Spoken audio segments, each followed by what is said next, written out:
Hi అండి. Welcome to my channel. So ఇవాల్టి వీడియోలో అయితే ఎండు కొబ్బరితో 3 రకాల కారపొడులు ఎలా చేసుకోవాలనేది చూపిస్తానండి. ఇలా కారపొడులు చేసి పెట్టుకున్నామంటే మనం ఫ్రై కర్రీలు చేసుకునేటప్పుడు అందులో వేసుకోవడానికి చాలా యూజ్ అవుతాయండి. 3 కూడా ఫ్రై కర్రీలలోకి చాలా బాగుంటాయి అన్నమాట. ఒక్కొక్క కారపొడిని క్లియర్గా ఎలా చేసుకోవాలో చూపిస్తూ ఆ కారపొడిని ఏ కర్రీలలోకి ఎలా వాడుకోవాలనేది క్లియర్గా ఎక్స్ప్లెయిన్ చేశానండి. వీడియోనైతే చివరి వరకు స్కిప్ చేయకుండా చూడండి. అలాగే ఎవరైనా ఫస్ట్ టైం ఛానల్ చూస్తున్న వాళ్ళు ఉంటే ఛానల్ని సబ్స్క్రైబ్ చేసుకొని పక్కనే ఉన్న బెల్ సింబల్ని యాక్టివేట్ చేసుకోండి. సో దానివల్ల నేను ఎప్పుడు వీడియోలు అప్లోడ్ చేసినా మీకు నోటిఫికేషన్ రూపంలో వస్తుందండి. ఇంకా వీడియోకి ఒక లైక్ చేయండి. మీరు ఇచ్చే లైక్ వల్ల నాకు ఇంకొద్దిగా ఎంకరేజ్మెంట్ అయితే వస్తుందండి. ఇంకా మంచి వీడియోలు అయితే చేస్తూ ఉంటానన్నమాట. ఫస్ట్ అయితే ఎండు కొబ్బరితో పచ్చికారం ఎలా చేసుకోవాలనేది చూద్దామండి. ముందుగా ఒక మిక్సీ జార్లోకి ఒక చిన్న కప్పు నిండా కారపొడి తీసుకోవాలి. ఈ కారపొడి అయితే ఒక 2 టేబుల్ స్పూన్ల దాకా ఉంటుందండి. ఇప్పుడు అందులోనే కొద్దిగా ఎండు కొబ్బరిని ఇలా చిన్న ముక్కలుగా కట్ చేసుకొని వేసుకోవాలి. ఇక్కడ తీసుకున్న ఎండు కొబ్బరి అయితే దాదాపుగా ఒక 50 గ్రాముల దాకా ఉంటుందండి. ఇలా చిన్న ముక్కలుగా కట్ చేసుకొని వేసుకున్న తర్వాత ఒక స్పూన్ జీలకర్ర కూడా వేసుకొని అలాగే ఒక అర స్పూన్ కల్లుప్పు కూడా వేసుకొని మూత పెట్టేసి మెత్తగా మిక్సీ పట్టేసుకోవాలి. తర్వాత ఒక 15 తెల్లబాయలు తీసుకొని అందులో వేసుకోవాలి. ఇక్కడ నేనైతే తెల్లబాయలకు పొట్టు అయితే తీసుకోలేదండి. మీరు కావాలంటే పొట్టు తీసుకోవచ్చు అన్నమాట. తెల్లబాయలు వేసుకున్న తర్వాత మళ్ళీ ఒకసారి మిక్సీ పట్టేసుకున్నామంటే కారపొడి అయితే ఇక్కడ వీడియో క్లిప్లో చూపిస్తున్నాను చూడండి, అలా అయితే ప్రిపేర్ అయిపోతుందండి. కారపొడిని మనం ఏ ఫ్రై కర్రీలలోకైనా వాడుకోవచ్చండి. కాకపోతే మనం ఫ్రై కర్రీ చేసుకునేటప్పుడు నూనెలో ఈ కారపొడిని కొద్దిగా ఫ్రై చేసుకోవాలన్నమాట. అలా ఫ్రై చేసుకుంటే టేస్ట్ అయితే బాగుంటుందండి. అంటే మనం ఫ్రై చేసుకునేటప్పుడు కూరగాయలు ఫ్రై అవుతూ ఉంటాయి కదా, దాంతోపాటే ఈ కారపొడి కూడా వేసి కొద్దిసేపు ఆయిల్లో ఫ్రై చేసుకున్నామంటే టేస్ట్ అయితే బాగుంటుందండి. బెండకాయ, దొండకాయ, ఇంకా మటికాయ, చిక్కుడుకాయ ఇలాంటి వాటిల్లోకి దేంట్లోకైనా సూపర్గా ఉంటుందన్నమాట. మీకు ఇంకా క్లియర్గా కావాలంటే కామెంట్ చేయండి. నేనైతే ఇంకొక వీడియో చేయడానికి ట్రై చేస్తానండి. వేటిని ఎలా వాడతారనేది కూడా చూపిస్తానన్నమాట. సో చూసారు కదండి కారపొడిని ఎంత సింపుల్గా చేసేసుకోవచ్చో.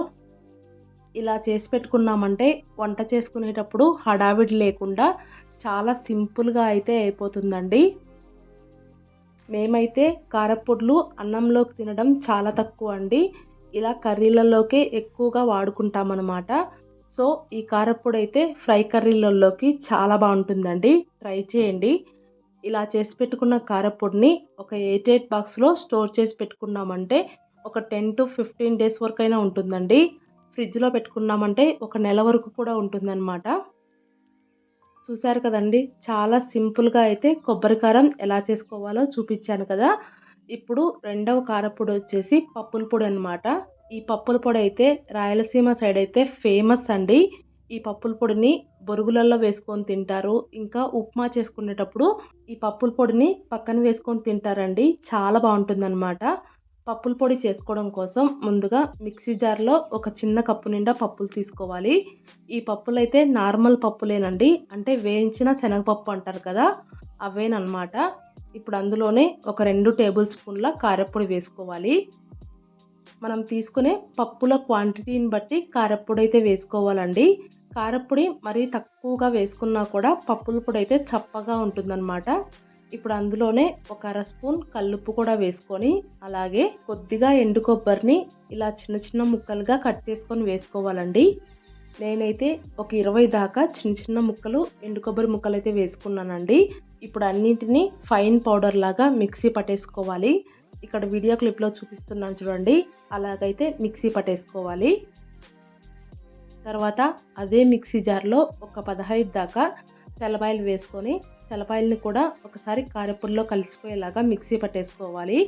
మొత్తం మిక్సీ పట్టుకున్న తర్వాత ఇక్కడ వీడియో క్లిప్లో చూపిస్తున్నాను చూడండి, కారపొడి అయితే ఇలా ప్రిపేర్ అయిపోతుందన్నమాట. కారపొడిని ఇలా ప్రిపేర్ చేసుకున్న తర్వాత చల్లారడం కోసం సపరేట్గా ఒక గిన్నెలోకి తీసి పెట్టుకోండి. ఈ కారప్పొడి అయితే ఉప్మా, బొరుగుల్లోకి చాలా బాగుంటుందండి.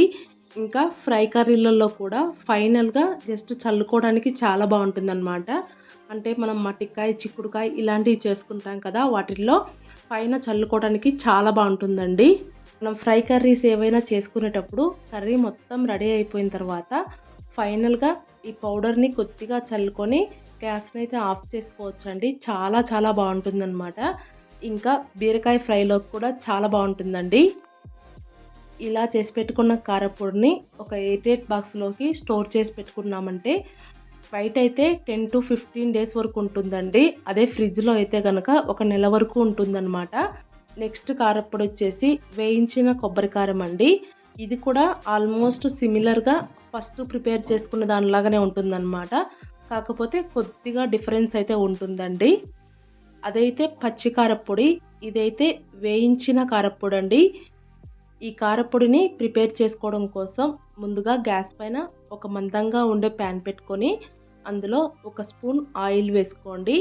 ఆయిల్ అయితే ఎక్కువగా వేసుకోవాల్సిన అవసరం లేదండి. జస్ట్ ఒక స్పూన్ పైన వేసుకుంటే సరిపోతుంది. ఆయిల్ హీట్ ఎక్కిన తర్వాత ఒక 15 దాకా ఎండుమిరపకాయలు తీసుకోవాలి. ఎండుమిరపకాయలని లో ఫ్లేమ్‌లో మాడనివ్వకుండా జాగ్రత్తగా ఫ్రై చేసుకోవాలి. కొద్దిసేపటికైతే ఎండుమిరపకాయలు లైట్‌గా కలర్ చేంజ్ అయిపోతాయన్నమాట. వాటిని తీసేసుకొని సపరేట్‌గా ఒక ప్లేట్‌లో పెట్టేసుకోండి. ఇప్పుడు మళ్ళీ గ్యాస్ పైన ప్యాన్ పెట్టుకొని ఎండు కొబ్బరిని ఇలా చిన్న ముక్కలుగా కట్ చేసుకొని వేసుకోవాలండి. ఇక్కడ తీసుకున్న ఎండు కొబ్బరి అయితే దాదాపుగా ఒక 70 గ్రాముల వరకు ఉంటుందండి. సో మీరు తీసుకునే ఎండుమిరపకాయలను బట్టి కొబ్బరి అయితే తీసుకోండి. మనం ఇంకేమి వేసుకోం కాబట్టి ఎండు కొబ్బరిని కొద్దిగా ఎక్కువగానే వేసుకోవాలండి. ఎండు కొబ్బరి ఇలా వేసుకున్న తర్వాత కొద్దిసేపు మీడియం ఫ్లేమ్‌లో లైట్‌గా ఫ్రై చేసుకోవాలన్నమాట. కొద్దిసేపటికైతే కొబ్బరి మొత్తం లైట్‌గా కలర్ చేంజ్ అయిపోతుంది. ఇలా కలర్ చేంజ్ అయిపోయిన తర్వాత ఒక స్పూన్ జీలకర్ర వేసుకొని గ్యాస్ ఆఫ్ చేయండి. ప్యాన్‌కుండే వేడికే జీలకర్ర అయితే ఫ్రై అయిపోతుందండి. ఇలా కొద్దిసేపు గరిటెతో కలుపుకుంటూ ఉన్నామంటే జీలకర్ర కూడా ఫ్రై అయిపోతుందన్నమాట. తర్వాత ప్యాన్ అయితే కిందికి దించుకొని వేయించుకున్న ఎండు కొబ్బరి ఇంకా జీలకర్రనైతే ఒక మిక్సీ జార్లోకి ట్రాన్స్ఫర్ చేసుకోండి. మీరు అలాగే ప్యాన్లో ఉన్నించుకున్నారంటే జీలకర్ర అయితే మాడిపోతుందండి. తర్వాత అదే మిక్సీ జార్లోకి మనం ముందుగా వేయించుకున్న ఎండుమిరపకాయలు కూడా వేసుకొని అలాగే ఒక అర స్పూన్ కల్లుప్పు వేసుకొని మొత్తం మెత్తగా మిక్సీ పట్టేసుకోవాలండి. మిక్సీ పట్టుకునేటప్పుడు మొత్తం అయితే సరిగ్గా నలగవు అనమాట. సో మధ్యలో స్పూన్తో ఇలా కలుపుకుంటూ మెత్తగా మిక్సీ పట్టేసుకోండి. ఫైనల్‌గా వీడియో క్లిప్‌లో చూపించిన విధంగా మిక్సీ పట్టుకున్న తర్వాత ఒక 10 దాకా తెల్లవాయలు వేసుకొని మళ్ళీ ఒకసారి మిక్సీ పట్టేసుకున్నారంటే వేయించిన కొబ్బరి కారం అయితే రెడీ అయిపోతుందండి. ఇది కూడా ఏ ఫ్రై కర్రీలలోకైనా చాలా బాగుంటుందండి. కర్రీ రెడీ అయిపోయిన తర్వాత జస్ట్ పైన చల్లుకోవడానికైతే సూపర్‌గా ఉంటుందన్నమాట. సో కారప్పొడిని అయితే చాలా సింపుల్‌గా అయితే చూపించాను కదండి. 3 కారప్పొడులు కూడా ప్రతిరోజు కూరల్లోకైతే బాగా యూజ్ అవుతాయండి. సో మీరు కూడా ట్రై చేయండి. ఇలా చేసి పెట్టుకొని ఎయిర్ బాక్స్‌లలో స్టోర్ చేసి పెట్టుకున్నామంటే వంట అయితే నిమిషాల్లో రెడీ అయిపోతుందండి. సో చూసారు కదా, చాలా సింపుల్‌గా 3 రకాల కొబ్బరి కారాలు అయితే చూపించానండి. అలాగే ఈ వీడియో ఎలా అనిపించింది అనేది కామెంట్ చేయండి. ఇంకా ఈ వీడియో మీకు నచ్చినట్లయితే లైక్ చేయండి, షేర్ చేయండి. కొత్తగా చూస్తున్న వాళ్ళు సబ్స్క్రైబ్ చేసుకోండి.